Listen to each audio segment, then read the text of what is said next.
Hello साथियों, कैसे हैं आप लोग। होप करता हूँ सभी लोग अच्छे होंगे। मेरे भाई आज का टॉपिक है कूलम का नियम।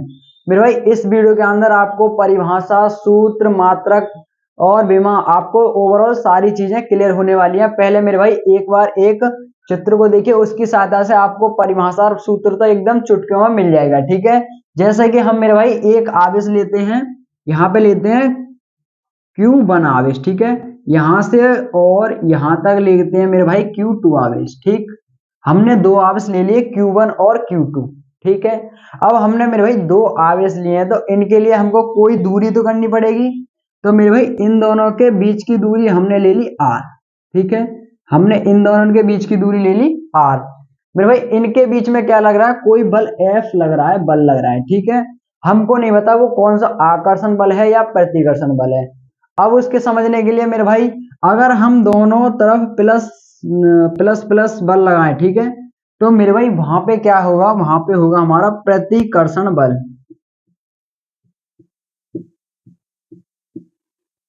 ठीक है, और हम मेरे भाई एक तरफ प्लस प्लस क्यू आवेश लगाएं और एक तरफ माइनस क्यू आवेश लगाएं, वहां होगा मेरे भाई आकर्षण बल।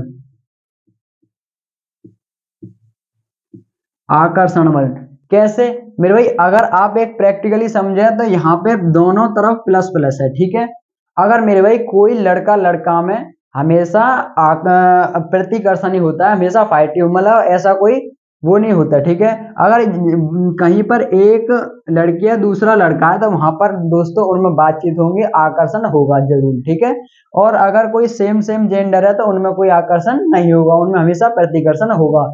इस इस उदाहरण से आप लोग समझ सकते हैं कि यहाँ पे जो है माइनस प्लस मिल रहे हैं तो वहां होगा आकर्षण। ठीक है, बातचीत होंगी। जहां सेम टू सेम मिल रहे हैं वहां पे हम मेरे मेरे भाई क्या होगा, वहां पे आकर्षण नहीं होगा, वहां पे होगा प्रतिकर्षण। ठीक है, अब मेरे भाई इसकी सहायता से आपको पता पड़ गया होगा कि एक प्लस क्यू आवेश और Q1 आवेश और Q2 के आवेश के बीच में कोई दूरी है। हमको नहीं पता यहाँ कौन सा बल लग रहा है, और इस फिगर के माध्यम से हमने मेरे भाई ये पता कर लिया कि अगर माइनस प्लस आवेश होंगे तो मेरे पास आकर्षण बल लगेगा और प्लस वाला आवेश होंगे तो प्रतिकर्षण बल लगेगा। ठीक है, अब मेरे भाई अब देखो आप इसको परिभाषा को। ठीक है, अब यहाँ पे लिख रहा है दो बिंदु, ठीक है, दो स्थिर बिंदु आवेशों के बीच लगने वाला बल। ठीक है, आकर्षण अथवा प्रतिकर्षण बल आवेश के गुणनफल के अनुक्रमानुपाती तथा उनकी बीच की दूरी के वर्ग के व्युत्क्रमानुपाती होता है। ठीक है, हम मेरे भाई इस परिभाषा से इसका सूत्र बहुत आसानी से निकाल सकते हैं। मेरे भाई उसने बोला कि दो आवेश हैं Q1 Q2। ठीक है, दोनों आवेशों के गुणनफल, ठीक, गुणा कर देने हैं। उसके बाद मेरे भाई दूसरी कंडीशन में बोला इसने परिभाषा ने कि उन दोनों बीच की दूरी जो r है उसके वर्ग के व्युत्क्रमानुपाती होता है। ठीक है, हम फिगर के माध्यम से हमने परिभाषा भी कर ली। ठीक है, अब हम मेरे भाई सूत्र के लिए क्या करेंगे, जो हमें परिभाषा में बोला है हम सेम टू सेम उसे ही करते रहेंगे। ठीक है, जैसे कि मेरे भाई पहले बोला दो बिंदु आवेशों के बीच लगने वाला आकर्षण तथा प्रतिकर्षण बल आवेश के गुणनफल। ठीक है, हम क्या करेंगे मेरे भाई F निकालना है बल, तो क्या करेंगे F बराबर, ठीक है, हमको बोला Q1 गुणनफल और Q2। ठीक है, किसने इसने बोला है आकर्षण तथा प्रतिकर्षण बल आवेशों के गुणनफल के अनुक्रमानुपाती। मेरे भाई यहाँ पे जो है अनुक्रमानुपाती है, ये होता है हमारा अनुक्रमानुपाती का चिन्ह। ठीक है, ये हो गया हमारा इक्वेशन नंबर 1। ठीक, अब मेरे भाई क्या बोला है इसने, साथियों बोला है उनके बीच की दूरी, मेरे भाई R है, उनके बीच की दूरी के वर्ग। ठीक है, उनके बीच की दूरी मेरे भाई R है और उसका वर्ग कर देना है कि व्युत्क्रमानुपाती बोले तो उल्टा। जैसे मेरे भाई F बराबर क्या हो जाएगा, इसमें व्युत्क्रमानुपाती है तो मेरे भाई यहाँ पे हो जाएगा 1/R²। ठीक है, क्योंकि मेरे भाई उसने बोला है व्युत्क्रमानुपाती और उसका मतलब होता है उल्टा, और क्या बोला दूरी, दूरी होगी हमारी R ये रही और उसका वर्ग, वो हमने वर्ग कर दिया। ठीक है, इक्वेशन नंबर 2। अब मेरे भाई क्या करेंगे, हमें करना पड़ेगा समीकरण समीकरण 1 व 2 को मिलाने पर, ठीक है, इन दोनों को अगर हम मिला दें तो मेरे भाई क्या हो जाएगा, ये हो जाएगा F बराबर, ठीक है, क्या हो जाएगा मेरे भाई, F बराबर यहाँ पे क्रमानुपाती का चिन्ह रहेगा, अनुक्रमानुपाती, यहाँ पे मेरे भाई Q1 Q2 है, हम लिख देंगे यहाँ पे Q1 गुणा Q2। मेरे भाई इसमें इसको मिला देंगे 1/r स्क्वायर को, तो पूरा हमारा क्या बन के आएगा, F बराबर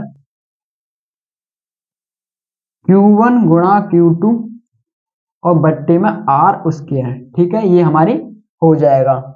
ये हमारा मेरे भाई, अब हम क्या करेंगे इससे आगे, अब ये मेरे भाई ये क्या है, अनुक्रमानुपाती का चिन्ह, हम जब इसे बराबर में चेंज करेंगे तो मेरे भाई एक हमारा ये बन जाएगा F बराबर ये ले लेगा कॉन्स्टेंट जो होता है मेरे भाई के Q1 इंटू Q2 बट्टे R, ठीक है, ये हो गया हमारा सूत्र, ठीक। अब हम K जो हमारा कॉन्स्टेंट है मेरे भाई वो हो जाएगा K बराबर होता है मेरे भाई 1/4 पाई एप्सिलॉन नॉट, ठीक है, हम यहाँ पे लिख देंगे बहुत अच्छे से F बराबर यहाँ पे